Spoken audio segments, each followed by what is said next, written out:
दोस्तों, आज हम आपको ले चलते हैं खजुराहो के सफर पर। वही खजुराहो जिसका जिक्र होते ही कई लोगों के दिमाग में कामसूत्री मुद्राओं वाली मैथुनी मूर्तियां तैरने लगती हैं। जबकि इन मूर्तियों की सच्चाई इन दृश्यों से कहीं गहरी और गूढ़ है, जिनसे हम आपको भी रूबरू कराएंगे। लेकिन सबसे पहले जान ले खजुराहो पहुंचने का तरीका। अगर आप ट्रेन से जा रहे हैं तो बहुत कम ट्रेनें ही आपको खजुराहो रेलवे स्टेशन तक ले जाएंगी। अगर आप दिल्ली से सफर कर रहे हैं तो कुरुक्षेत्र खजुराहो एक्सप्रेस ही एकमात्र ट्रेन है जो खजुराहो तक जाती है। लेकिन खजुराहो से 150 किलोमीटर दूर स्थित झांसी देश के लगभग सभी रेल लाइनों से जुड़ा है। साथ ही अगर आप पूर्वोत्तर से जा रहे हैं तो सतना बड़ा स्टेशन है जो हावड़ा लाइन से जुड़ा है और खजुराहो से 130 किलोमीटर दूर है। झांसी, सतना, मानिकपुर जैसे स्टेशनों से आपको खजुराहो के लिए लोकल ट्रेनें भी मिल जाएंगी। हमने दिल्ली में पकड़ी केकेडी एक्सप्रेस जो सुबह 8 बजे खजुराहो लेकर आती है और यहाँ 5 किलोमीटर की दूरी पर स्थित है वो हैरत अंगेज साइट जिसे देखने के लिए देश और दुनिया के लोग उमड़ते हैं। सन 950 से 1050 ईस्वी के बीच चंदेल शासकों द्वारा बनवाए गए करीब 100 मंदिरों में से आज 25 ही बचे हैं। इनमें भी अधिकांश काल के साये में विलुप्त हो गए थे, जिन्हें 19वीं सदी में ढूंढ निकाला गया। यहाँ के सबसे भव्य और प्रसिद्ध मंदिर ढांचे हैं लक्ष्मण मंदिर, कंदारिया महादेव मंदिर, देवी जगदम्बा मंदिर वगैरह। ज्यादातर मंदिरों में पूजा अर्चना नहीं होती।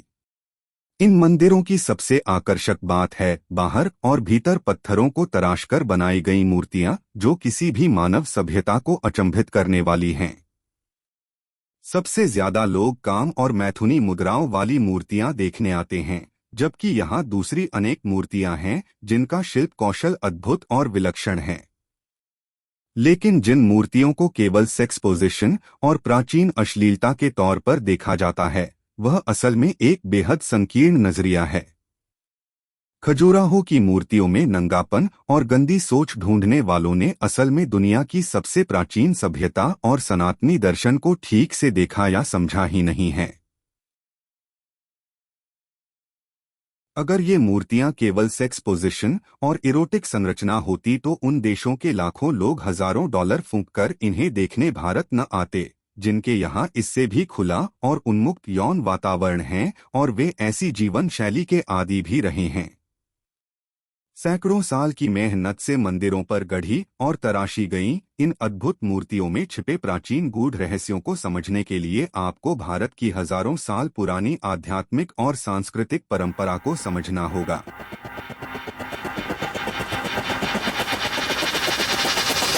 हिंदू धर्म और परंपरा में किसी भी मनुष्य के लिए 4 पुरुषार्थ बताए गए हैं। धर्म, अर्थ, काम और मोक्ष। काम यानी प्रजनन और यौन सुख के लिए स्थापित किया जाने वाला लैंगिक संबंध।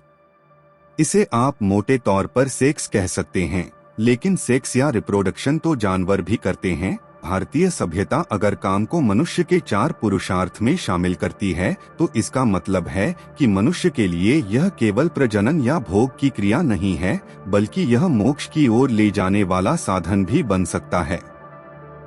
9वीं और 10वीं शताब्दी में जिन चंदेल राजाओं ने ये मंदिर बनवाए थे, उनके समय में तांत्रिकों की वाम मार्गी शाखा प्रचलित थी, जो संभोग से समाधि में विश्वास रखती थी और मानती थी कि काम के बिना पूर्ण मोक्ष तक नहीं पहुंचा जा सकता।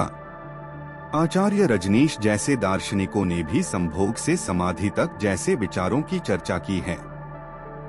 माना जाता है कि संभोग के अंतिम क्षणों में 8 से 10 सेकंड का समय आता है, जब मनुष्य विचार शून्य हो जाता है। यह एक तरह से समाधि की स्थिति होती है। फर्क सिर्फ इतना होता है कि यह अस्थायी या क्षणिक होती है, जबकि समाधि स्थायी होती है। मंदिरों पर मैथुनी मूर्तियों के पीछे एक ठोस कारण और प्रयोजन यह भी बताया जाता है कि तत्कालीन भारत में बौद्ध धर्म का प्रभाव इतना बढ़ गया था कि ज्यादातर युवक गृहस्थ जीवन को त्याग कर सन्यासी बन रहे थे।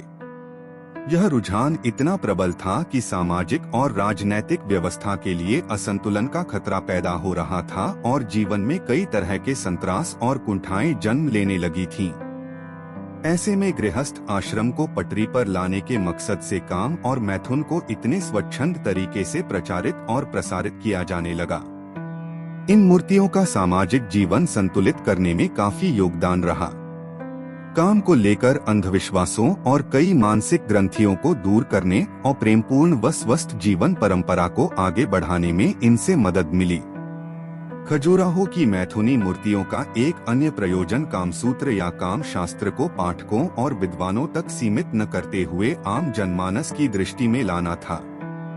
यहाँ कंदारिया महादेव मंदिर में चित्रित काम शिक्षा में काम सूत्र में बताए गए आसनों, मुद्राओं और क्रियाकलापों का स्पष्ट प्रदर्शन देखा जा सकता है।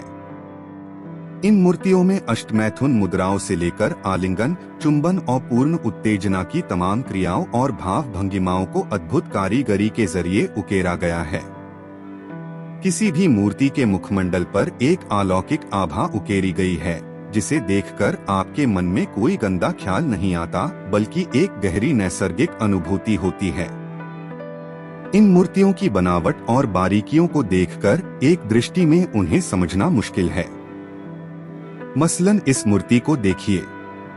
यहाँ कामरत नायक नायिका के पोस्टर देखकर ऐसा लगता है जैसे हम काम क्रीड़ा का सजीव दर्शन कर रहे हैं। नायिका त्रिभंगी मुद्रा में है। त्रिभंगी मुद्रा प्राचीन काम और सौंदर्य परंपरा में उस स्थिति को कहते हैं जब नायिका के शरीर में 3 कर्व या झुकाव उत्पन्न हो। नृत्य और अभिनय शैलियों में भी यह स्थिति सौंदर्य की पराकाष्ठा मानी जाती है। लेकिन कोई कल्पना भी नहीं कर सकता कि कठोर पत्थर को तराशकर कोई इन मुद्राओं को इतना जीवंत कर सकता है। एकाध जगहों पर मुखमैथुन या घोड़े को भी काम क्रीड़ा में दिखाया गया है, लेकिन वहीं एक नायिका मुख पर हाथ रखे दर्शाना चाहती है कि ये क्रीड़ाएं समाज में वर्जित किंतु मानव उत्कंठा और उन्मुक्ति का हिस्सा रही हैं। सबसे ज्यादा चमत्कृत करता है नायक नायिका का मुखमंडल।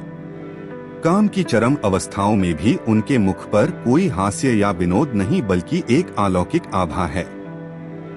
यही आभा इन मूर्तियों को पवित्र और गूढ़ बनाती है। चंदेल शासक चंद्रवर्मन को लेकर भी कई किंवदंतियां मशहूर हैं, लेकिन यहाँ हम आपके लिए सिर्फ ऐतिहासिक और प्रामाणिक तथ्यों को उजागर कर रहे हैं, जिनसे विश्व की इस अलौकिक धरोहर के आध्यात्मिक और सांस्कृतिक महत्व को समझा जा सके।